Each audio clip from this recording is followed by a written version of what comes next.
All right. Welcome back. Ito na guys from your paborito, most controversial podcast. Of course, speaking of controversy, kung last week ako po ay bida ng mga ka-DDS dahil sinabi ko na napakagaling ni Sara Duterte doon sa kanyang pagbasa sa cellphone and I was wondering, is that Huawei? Is that Oppo? AI ba yan? This week naman, dami na naman nagalit sa atin. It's a close fight between me and Sentry. As far as the most bashed old people is concerned. Tapos si Trillanes pa, kino-quote pa niya yung mga pinopost ko, lalong mismo, nagda-double triple. Tapos, Sinabihan nga si Kwan si Barry Gutierrez no? Magpa-tutor ka na kay Ronald Llamas. Nadamay pa tuloy ako. Dinamay. Dinamay ako. Ikaw ang may kasalanan. I'll tell you shortly. meron ng argument na tayong apat daw, ako, ikaw, Trillanes at saka Christian Esquerda, we're part of this The Boys daw na na nag-oppress doon sa mga forces of goodness and all of that. Kaya feeling ko immediately si Christian biglang bumait na siya para, ay, hindi ko kilala tong tatlo na to ng sariling na siya. Kaso, ako rin, hindi, okay rin ako. Hindi ko kilala si Ronald Llamas at saka Sentry. Parang iniitan na tayo But were you surprised by the interview dun sa kabilang channel? Kasi dun sa interview ko, I really try to make sure it's constructive, moving forward. Ilang beses na parang yung ginagawa ko sa Ronald, yung gigigil na si Sentry, sir, we're good, we're there. It's amazing, fantastic. Tapos natatawa rin siya kasi alam niya yung ginagawa ko. Like, let's not talk about that. Yung mga ganun. Pero kahapon talaga. Mo nagalit sa'yo, hindi dun sa podcast mo. Nagalit sa'yo sa mga post mo Tweets. mga tweets mo. Yung kasalanan kung yung mga ibang sinabi ko.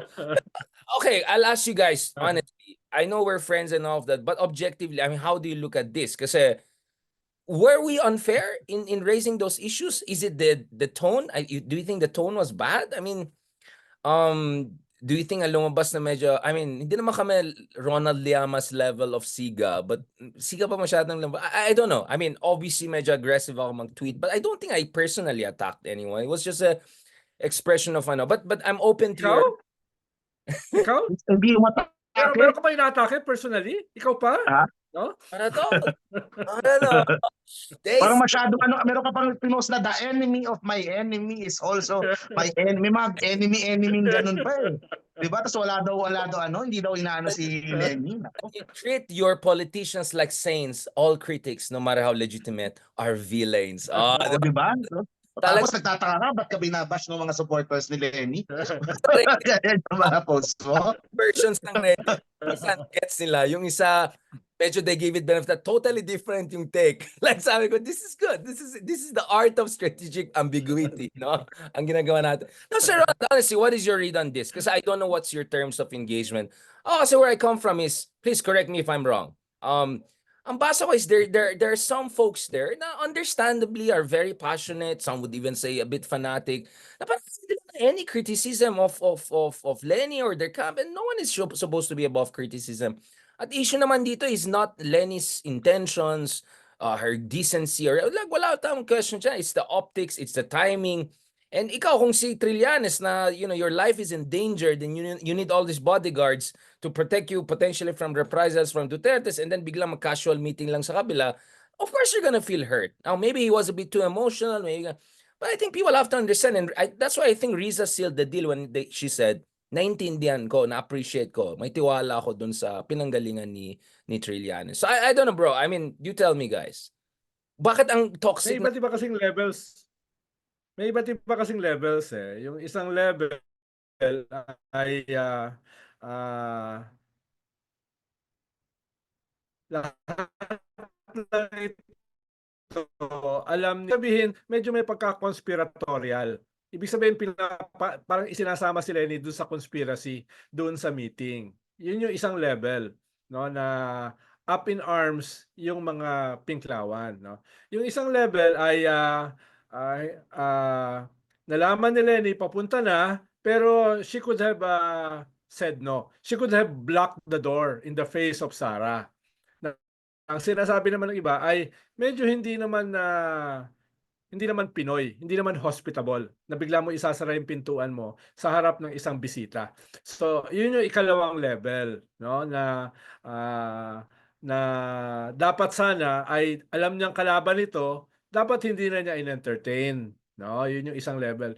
Yung ikatlong level naman ay ah, ganyan talaga ang katauhan ni Lenny, whether malaman niya in retrospect na ito ay gagamitin politically ni Sara, ay ganun pa rin yung gagawin niya. Ang level naman na ito ay ikatlo, parang nagamit siya. Wittingly or unwittingly siya ay nagamit. So may iba't ibang level ng criticism. Yung isa ay conspiratorial, yung isa ay dapat Lenny should have put her foot down, yung ikatlo ay whether ganun talaga yung personality niya, bottom line, nagamit pa rin siya ni Sara. No? So, yun yung iba't ibang aspeto. Kaya minsan si Sunny is bordering between the first and the second. No, yun yung dynamic, no? Hindi naman sasabihin naman ni Trillanes na tingin mo ba lahat ito ay sang-ayon ba si Lenny doon sa conspiracy na open siya na makipag-alyado sa mga Duterte? Ang sasabihin ni Sunny, hindi naman wala pa akong ganun judgment, no? Yun yung sasabihin ni Sunny, di ba? Pero at the very least, ang sinasabi ni Sunny, alam ito ni Lenny much earlier. Ang sabi nga niya sa amin, 2 days before. So pag sinabi mong alam to ni Lenny 2 days before, nandun ka sa level na baka kasabwat si Lenny dito sa conspiracy. No, yun yung doon medyo up in arms yung mga pink tawan, no? So okay, yeah. So I said I never said there's a conspiracy, and I trusted Lenny's position on this. Kaya I felt unfair yung mga attack sa akin because I questioned the effect and the optics. I didn't question the intention. No question about that. Ako massage yung ano ko dyan. Massage yung view ko dyan sa mga pangyayari. Yan. Kaso, ito Richard, baka mabash ka din ha. Baka mabash ka dahil sa akin. Pero, ito, dalawa kasi yan. I view it dalawang way. Isang small picture, isang big picture. Okay? Small picture, isolated incident na umaga para sa akin hindi na nga siya tumutulong sa paglaban dito sa mga Duterte ngayon. Kinakausap pa niya, minimit pa niya. So definitely may masasaktan, definitely hindi natuwa yung mga kasama niya sa opposition. So yun yung small picture. So isolated event, tapos na yun, let's move on. Pero meron kasing bigger picture eh. O, ito na, yung ko dyan. Bigger picture na ano ang plano for 2028. Okay? Kasi meron pa rin kumaga, meron pa rin may malaking portion nung inom ka muna ng tubig. Sige. Sige lang. Iniingatan ko para di ka masyadong mabash, Richard. Ang dami dito, merong malaking portion na gusto pa rin si Lenny. Na gusto pa rin si Lenny yung magpresidente, na gusto pa rin siya yung mag-lead ng Pinks, 'di ba? Tapos nandito yung kampo nila Senator Sunny na hindi, si Risa na. Pinasa na ni Risa eh. Pero ang punto ko nga dyan, if Lenny, kumbaga, she should communicate more doon sa mga kakampi niya sa opposition. Kasi parang ang nangyayari ata, sumusubok kumuha ng meeting kay Lenny. Ito, mga narinig ko lang din pwede nila akong i-verify o hindi, kung tama o hindi. Allegation. Humihingi ng meeting kay Lenny yung mga nandoon sa mga kakampi niya, mga leader sa side niya, hindi niya masyadong mapagbigyan, tapos makikita nila, makikipag-meet dito kay Sara Duterte. So may ganun. So ang punto lang, if Lenny wants to be the leader of this group, diba, she should lead now. Ngayon siya dapat mag-lead. Hindi yung siya yung gusto niyang magpresidente sa 2028. Risa, ikaw muna mamuno ngayon babalik na lang ako pag malapit na yung election sa 2028. So merong ganong parang bigger na away na nangyayari as to who will lead itong grupong ito. So that's how I view things. Si Sunny, nandun siya syempre side ni Risa, siya yung hardcore talaga na gusto si Risa na yung mag-lead. Kasi Risa is doing all the hard work now. 'Di ba? So yun ang And Sonny, sooner or later kailangan mag-usap ng Eh, lahat ng leaders ng kakampi. Ronald, correct me if I'm wrong also, Mark. Kasi I think Lenny correctly came out and made her stance very clear on BBM, right? Sabi niya, kaya tanong ko, if BBM also drop by, would there be a one hour daw casual meeting? It's an honest question. Would there be also, and would you think BBM would even dare to go there if he doesn't have an assurance that he can get a decent, I'm just being honest, right, about the logistics. There are logistics here. Sara is not spontaneous. She's not just gonna, tokang na magdanak siya. Hey, are you there? Can I say hi for 1 hour? It doesn't work that. Let's be honest. But going back to Well, this, there is, yeah, but going back to this, Lenny was absolutely clear about bakit there should be no coalition with the Marcoses, even the tactical liminal whatever modus vivendi one that Trillanes and some suggested. So siguro ang point kasi ni Trillanes is, and we can disagree with him, is maybe we want also clarity on where Lenny stands on the Duterte side of this equation. So okay, galit ka sa team Kasamaan, pero anong stance mo sa team Kadiliman? And you tell me, I mean, are there speeches, statements I'm hearing over the past 2 years? You tell me. So I think that's where Sentry also is coming from. And tuloy, naging pangit na yung debate kasi now naman, ang attack naman kay Sentry, o bakit ikaw, nagmamalinis ka, kasama mo nga si Isko, si Mocha, yan, Mark, sumagot ka na dyan. So, ang response niya sa akin, wala naman si Mocha nung sumali ako sa action. Yung mga Alex, so, Cookie ni Mocha, yan, cookie ni Mocha. yan. medyo nadagdagan yung sama ng loob ni Trillanes eh. Nung una, medyo pinipitik-pitik na niya si Lenny dahil nga ang tagal magpasya kung tatakbo o hindi. So nabibitin sila yung mga tatakbo, no? Laban dun sa Duterte Marcos slate. So may ganun nang simula eh. Tapos nung election, ang tingin ni Sani, hindi masyadong naalagaan yung Senate slate. No, hindi sila natulungan ng husto. Kaya yung ikalawa, may ganun siyang reklamo. Ikatlo ay after nung election, hindi na i-transfer ng maayos kay Risa yung leadership. No, yun yung ikatlong sama ng loob niya. No, ikaapat, tapos nakita pa niya si Lenny na nagta-travel all over the place. Kaya lalong na-reinforce yung kanyang galit na hindi tinransfer na maayos. At panghuli, yung binabanggit ni Mark na nung sinuggest niya na si Kiko ay posibleng maging bahagi ng administration slate, si Lenny ay isa dun sa vehemently nag-oppose doon sa ganung klaseng possibility. Kaya pumapasok tayo doon sa sinasabi mo ngayon, Big R, na kung ganito yung position ni Lenny vis-a-vis sa mga Duterte, ano yung position niya vis-a-vis the Marcoses, no? Yun yung flow ng mga pangyayari. Ikaw, Mark, what's your take in this? Kasi mukhang tama si Ronald, may hugot talaga dito. I don't think these emotions are coming out of nowhere. Ako naman on my side, I just felt walang postmortem after 2022. There has not been proper reflection, or at least publicly done. I feel that there's a lot of defensiveness out there. There's a lot of intolerance to any criticism out there. Yeah, this is not supposed to be a catechism. This is supposed to be a movement. There's no question about decency and good heart of Lenny. I never questioned that. Now, ibang usapan na others want to come up with conspiracy theories. Not on my part. Kaya I felt it's unfair. But ang tanong ko dito is, Yun nga yung tanong eh, nasan yung movement eh? yeah. Where is the movement na nandun sa movie ng And So It Begins? Nasaan na siya ngayon? 'Di ba? I'm asking Senator Bam, I'm asking sila Senator Trillanes, nasaan na yung kakamping na movement? Is Lenny holding it on her own lang? Walang pwedeng gumamit? Ako lang pwedeng gumamit nito? Or hindi ba dapat inaano na niya for the others to use it para magamit nila? Kasi it's a big tool, it's a big platform for others, di ba? So yun. Kaya lang hihinayang yung iba dahil sa pagkakahati ng unit team, kung na-consolidate yung pink wave, it would have been a major political force ngayon.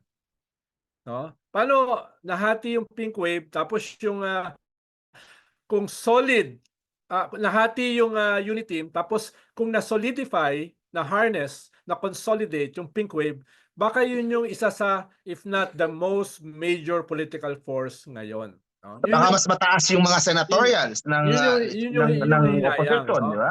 Ibig sabihin, baka mas sigurado yung mga senatorial slate nila, katulad ng sinasabi ni Mark. But how can we say that pink is not solid? Is it based on the surveys? Is it based on Dahil hindi siya na harness eh.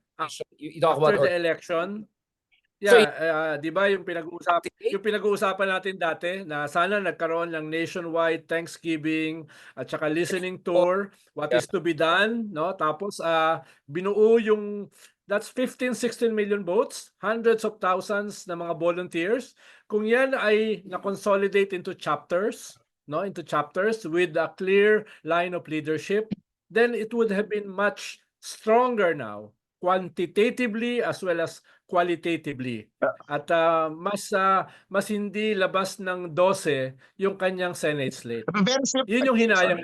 Very simple yung ano dyan, Richard eh. Sino ba naka-pink ngayon? Bakit dun sa mga kasama sa pink movement, sino pa ang naka-pink ngayon? Bakit walang nagkukulay pink? Yung mga kakampi ni Sara, lahat sila naka-green. Diba? Yung mga kakampi ni BBM, lahat sila nakapula. Alam nila yung kulay nila, alam nila yung ano nila. So bakit yung mga nandoon sa pink na grupo, bakit walang nagpi-pink? Bakit parang hindi nila nagagamit yung branding, yung platform, yung mga kanta nung pink? Bakit parang nage-gatekeep dito kay Lenny? So yun yung question ko ng ilang buwan na. Bakit walang gumagamit? Sayang kasi.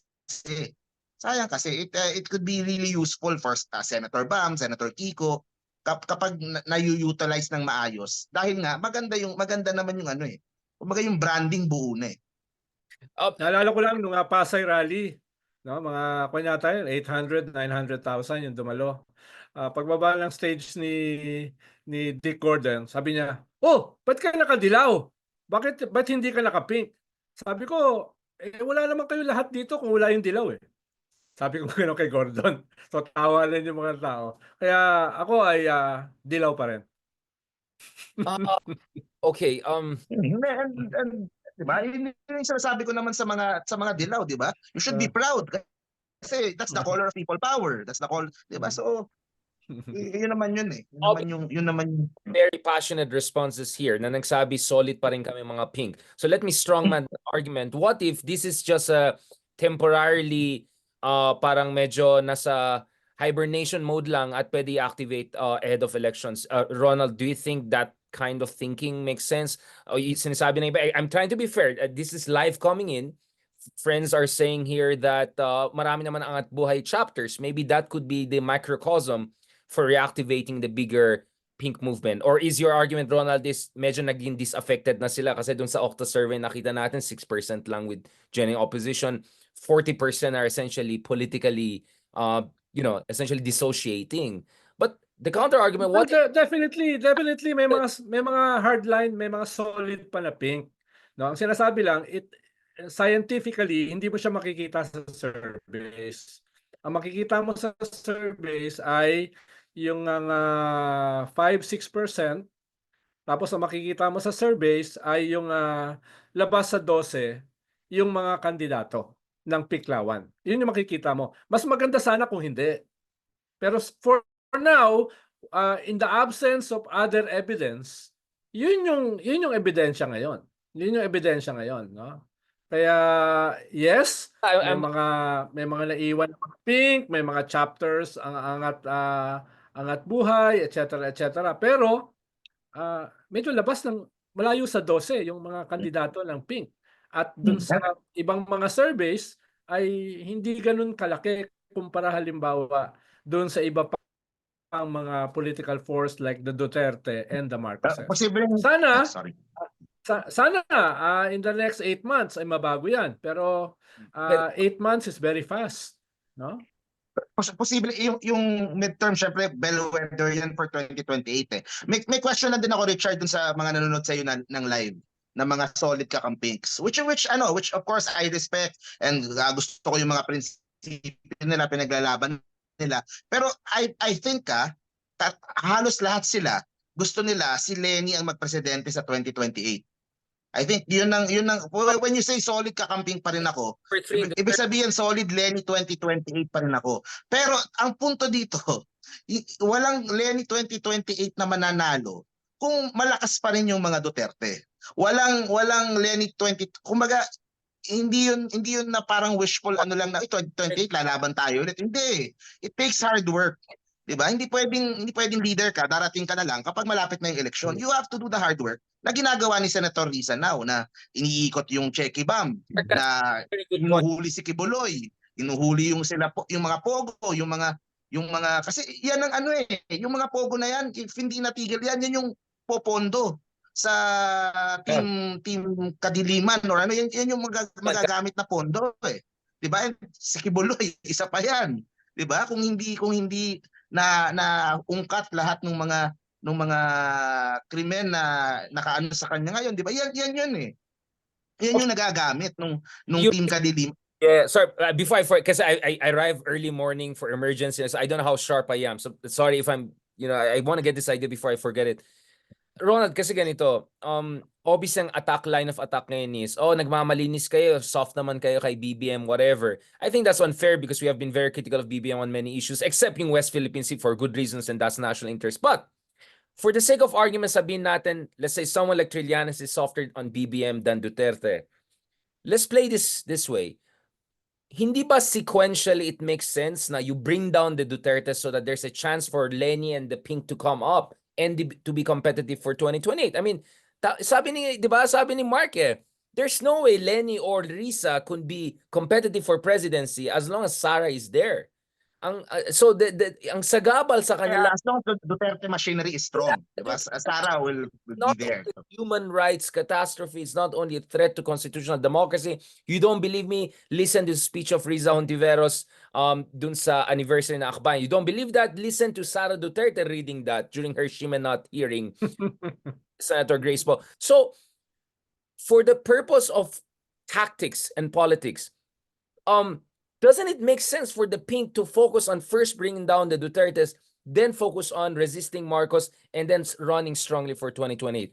Just from a brutal tactical standpoint, because Wala kaming ambivalence diyan Limawa, malinaw na binabanata namin yung mga Duterte doon sa kanilang foreign policy vis-a-vis China. Malinaw binabanata namin sila doon sa crimes against humanity, sa EJK, di ba? Malinaw yung binabanata namin sila sa massive corruption na indicative yung Parmali, yung DepEd, etc. At marami pang iba. So malinaw kung nasaan yung aming direction of the main blow. But at the same time, very critical kami kay Marcos doon sa Maharlika. Kami yung una naglabas ng posisyon against Maharlika. Very critical kami sa People's Initiative, sa Chacha. Very critical kami dun sa mga ibang aspeto ng ating ekonomiya, mula pa dun sa food inflation, etc. So hindi kami magiging defensive diyan Ang sinasabi lang namin, for now, ang main focus talaga namin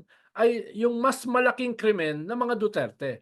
Pero hindi kami nagkukulang kung kinakailangan i-criticize yung Marcos government sa aspeto ng economy, sa aspeto ng debts. Ngayon kasi 2.4 trillion na yung na-incur na debt ng mga Marcoses. So kami dyan, hindi kami nag-hesitate dyan.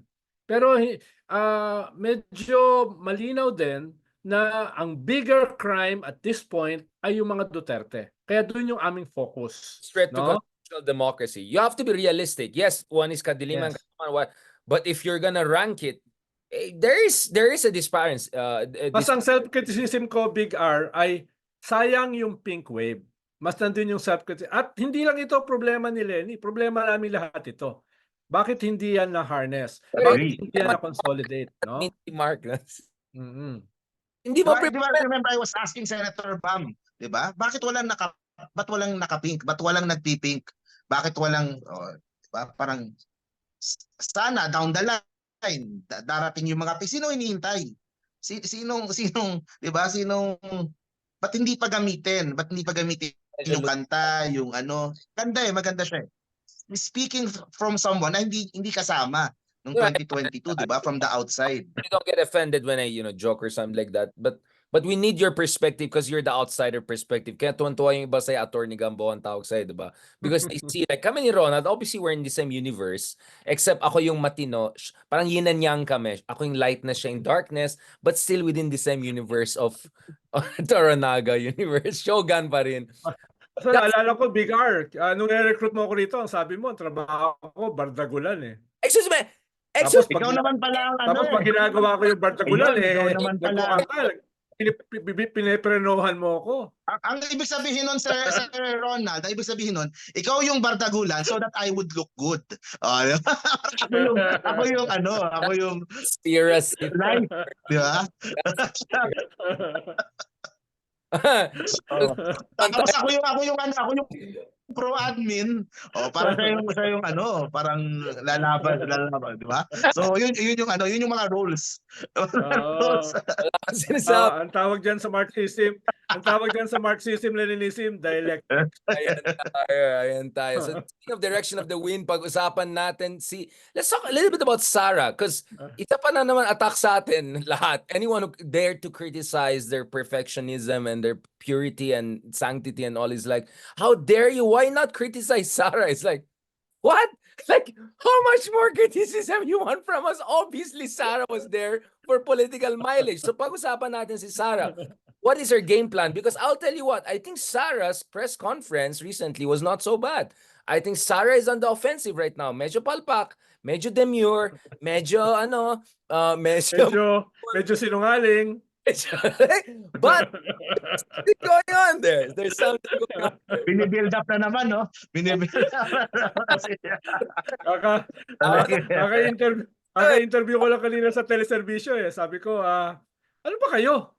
Ano ba kayo? No? Bakit hindi niyo maging honest si Sarah?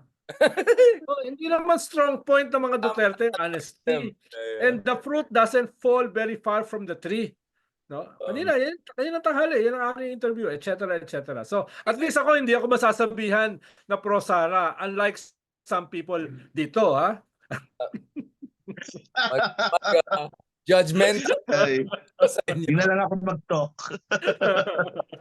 Judgmental Vulturi ako. On that note, thank you very much for this. That was hard. We covered 2 Bardagulans. That was like Team Caldero versus Arnis. That was hard, my friend. Thank you so much, guys. That was fantastic.